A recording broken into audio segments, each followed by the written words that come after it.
Welcome to the Atlas Cast for Building Your Business, presented by best-selling author, speaker, and sales and business growth consultant, Archer Atlas. And here's your host, Archer Atlas. Hello everyone, welcome to episode 6 of the Atlas Cast for Building Your Business, hosted by me, Archer Atlas. Really quickly, if you'd like the transcript for this and every other show, as well as show notes and my best-selling book, Build Your Business Without Breaking the Bank, you can get them all free just by subscribing at www.theatlascast.com. That's www.theatlascast.com. All right, last reminder here. The month is winding down and time is running out for you to get my best-selling lead generation and client acquisition video program. Get more customers and clients now for 93% off, just $7. Just go to www.theatlascast.com/offer. That's OFFER. Okay, welcome to episode 6 of the Atlas Cast. Last episode we covered the very opening of the Ask approach. And by very opening, we're talking about the first 8 to 10 words. This episode, we'll take it much further as promised. If you've missed any of the last 3 episodes, I highly recommend you to go back now and listen to them, especially the last one. What we've covered so far will help you make better sense of what we're about to go over now, especially last episode's content, with the opener. The opening is the most important section of the Ask approach. It's what everyone hears. Everyone. And what's said will determine what the prospect hears next. If you don't capture their attention right away and demonstrate that you are someone worth listening to and that you have something to offer them, you've lost before you've even begun. This reminds me of something I heard my sophomore year of high school, and it was powerful enough to stick with me. At a beginning of the year assembly, the headmaster, whose name was William Williams, by the way. Anyone want to guess where he went to school? You get a gold star if you said Williams College. Anyway, I don't want you to think I'm being disrespectful or making fun. This was a smart and great man, and he obviously had an impact on my life. All these years later, I'm quoting something he said. So there you have it. It's just funny that a man named William Williams would go to Williams College. All right, back to the point. He was talking about the importance of starting strongly. Now, he was talking about starting the school year off strongly, and what we're talking about is starting the conversation off strongly. What he said was this. He compared starting the school year off with launching a rocket. Now, you have this rocket that's going, hundreds of thousands of miles into space? They have a target. Now, if they're off by just 1/10 of 1 degree at launch, they'll find themselves millions of miles off course when it's time for them to get up into space and try to get to their target. 1/10 of 1 degree, millions of miles off course. I don't know. Is it millions? That seems like a lot. He also pointed out that nobody's perfect. We all mess up. He said if you could delay any missteps until after the launch, though, it'll be easier to correct that and you won't be millions of miles off course. Same goes for the Ask approach or really any sales conversation and then some. If you mess up in the first few weeks of school, you're probably going to still have the end of the year to fix things. That is, if you don't mess up bad enough to get yourself kicked out. But with an Ask approach, a cold call, or any sales conversation, that beginning of the conversation might just be all you have if you don't hook them in and show that you're worth listening to and have something for them. Remember, everyone's constantly tuned into WII-FM. What's in it for me? All right, enough talk about spaceships in school. Let's talk about generating some leads and making some money. Let's go to that example opening that we went over last episode. Hello, John. Archer Atlas, Atlas Advisors. Reason for the call? I want to send you a white paper on customer reactivation and invite you to a webinar titled Keeping Your Clients Yours. Fair enough? Now, off the bat, we can make this opening a lot better. That was sent in from one of my coaching group mastermind members, and we fixed it up a bunch. I just threw my name and company in there to protect the innocent.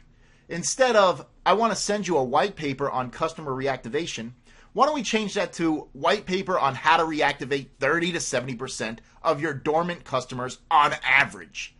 Maybe get rid of that on average part. Remember, every word needs to own its keep, and we need to absolutely be very economical in our use of language. However, that line serves a purpose. It demonstrates that this is real. People have done this. Also worth noting is that the use of numbers, especially odd numbers for whatever reason, makes it all the more powerful. What can make it even more powerful is some more specificity. Wow, I got that word right. 30 to 70% is better than no numbers at all.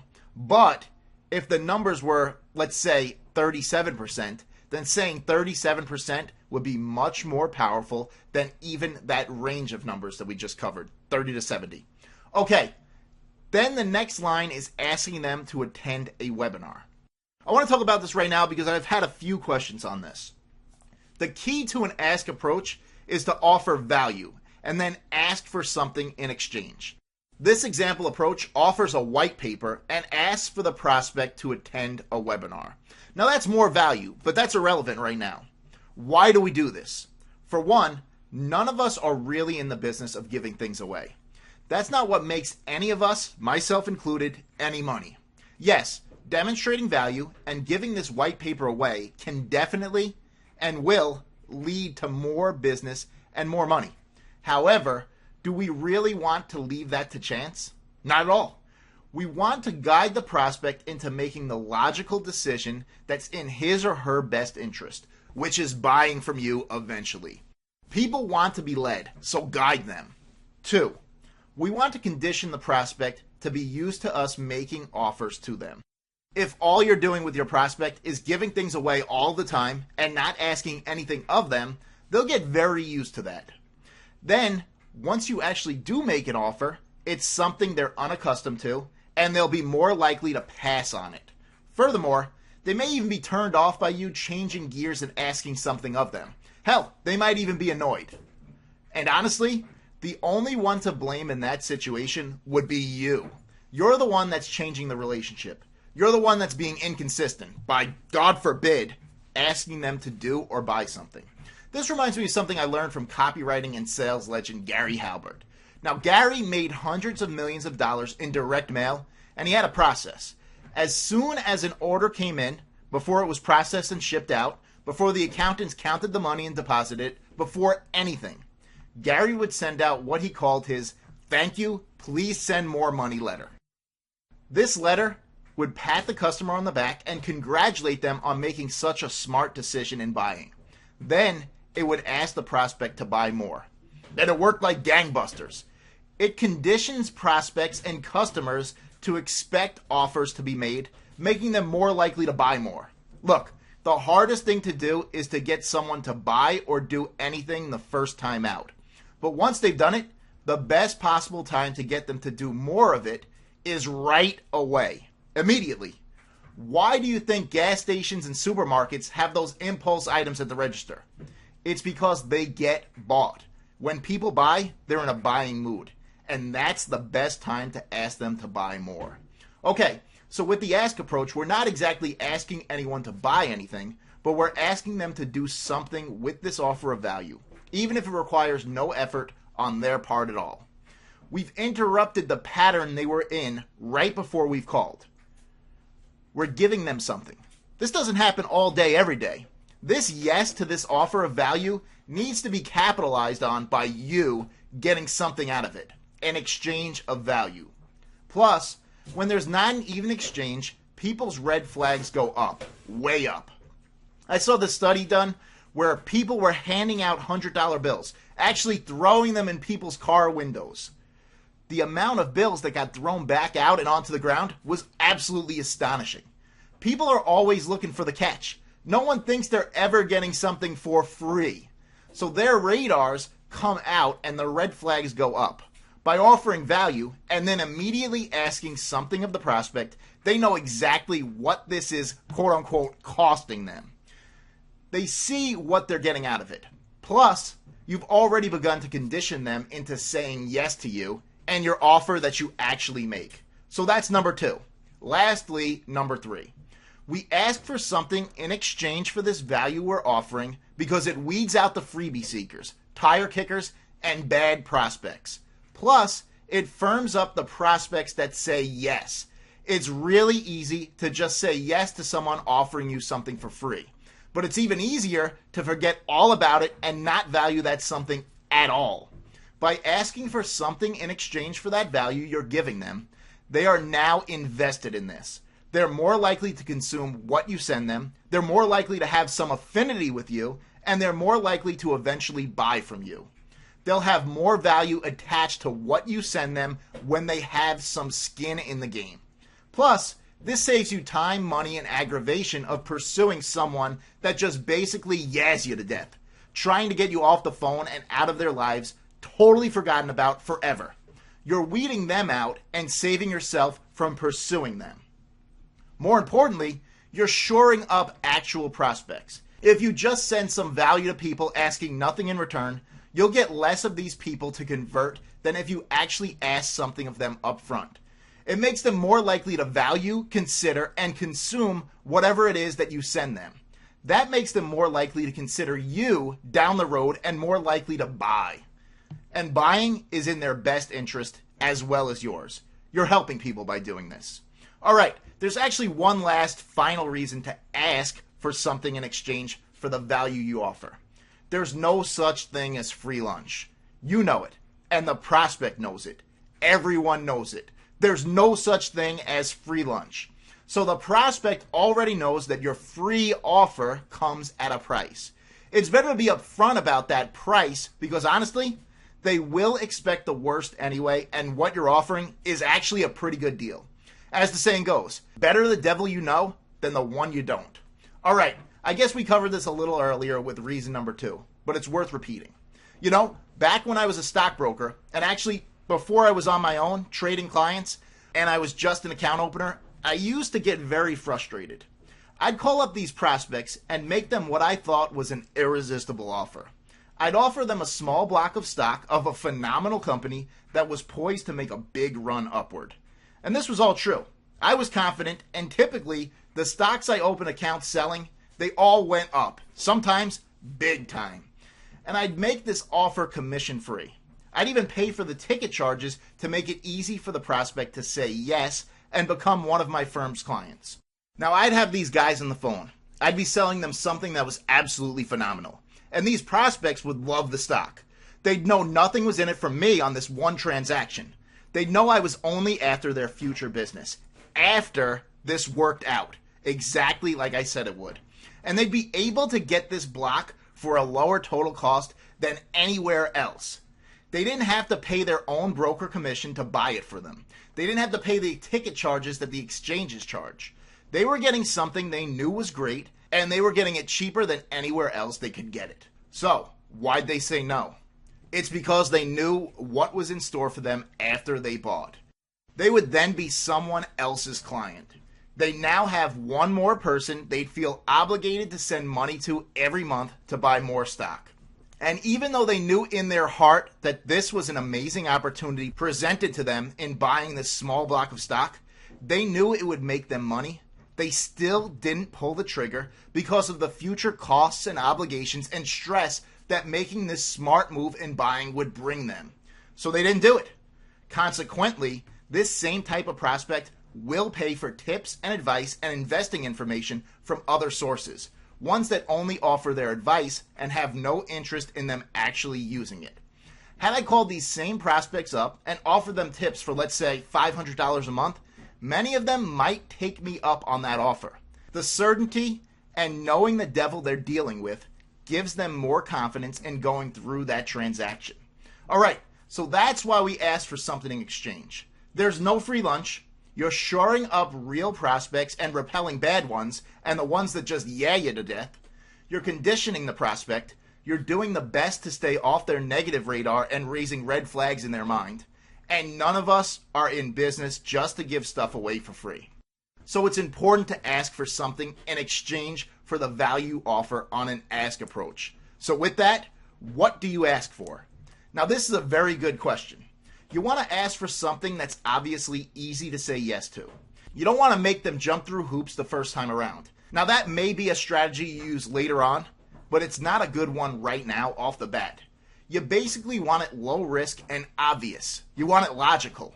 You want them to come to the rational and logical conclusion that it's in their best interest to say yes to you. So do what you can to make it so. I like to offer even more value, but value that requires some commitment on the prospect's part. I like offering webinars, presentations, meetings, and such that offer even more value and are presented in the Ask approach as being educational in nature, because they are, mainly. However, if you know anything about what I've been talking about this episode and every other one, you know there's going to be a time in that webinar, presentation, or meeting where an offer is asked for. And it would be insane not to do so. Even if a prospect says no the first time out, you should always still ask. Ask that time and basically every single time. Now, there are times when you don't ask. Now, they are few and far between, and we'll cover them in later episodes. But just know that you should always ask for the order, every time, except for on strategic occasions where you have a plan in place and a reason not to ask for the order. Here, I'll stay consistent and ask you to buy something right now. August is coming to an end. With it comes the end of my special offer for you for my latest video program on the Ask approach. Get more customers and clients now. Get it now through the end of the month for only $7. Just go to www.theatlascast.com/offer. That's theatlascast.com/offer. OFFER. As always, it's covered by my 30-day money-back guarantee, but you won't need it. The people that paid $99 for it got it for a steal. You're getting it for only $7.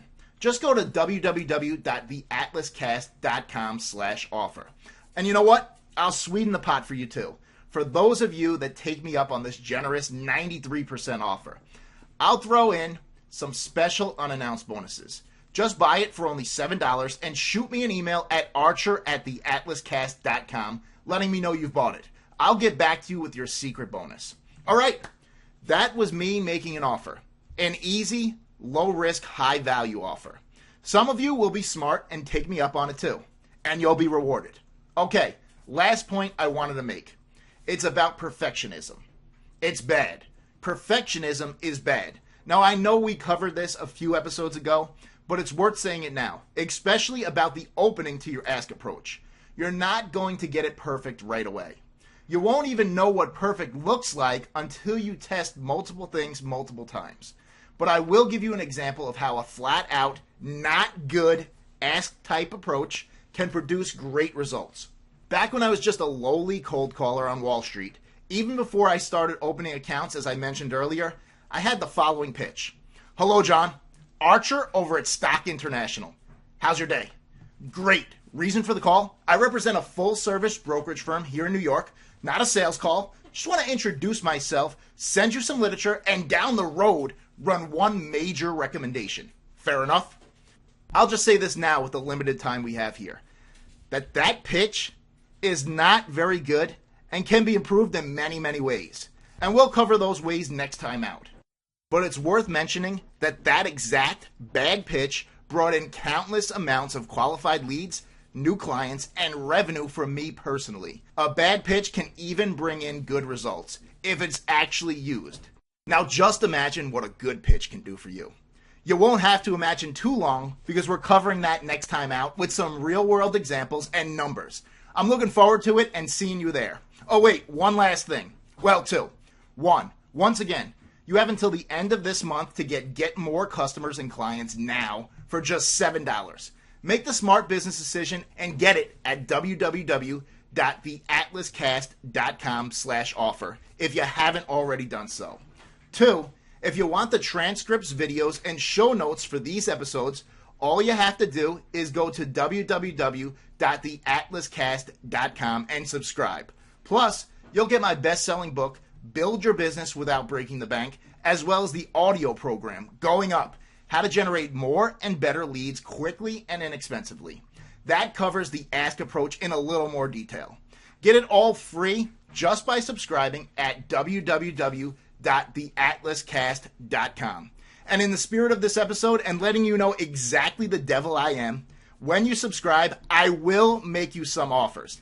Now don't worry, I won't be annoying with them because I know you can unsubscribe at any time. Just know that you will get some major value alongside those offers. It's worth your while. Just go to www.theatlascast.com. All right, this ends episode 6. See you on episode 7 when we get to improving the opening some more and cover some real, actual numbers this Ask approach can produce for you. This is Archer Atlas, best-selling author, speaker, consultant, and someone with above-average knowledge of cold calling and lead generating. And this has been the Atlas Cast for building your business. See you next time out.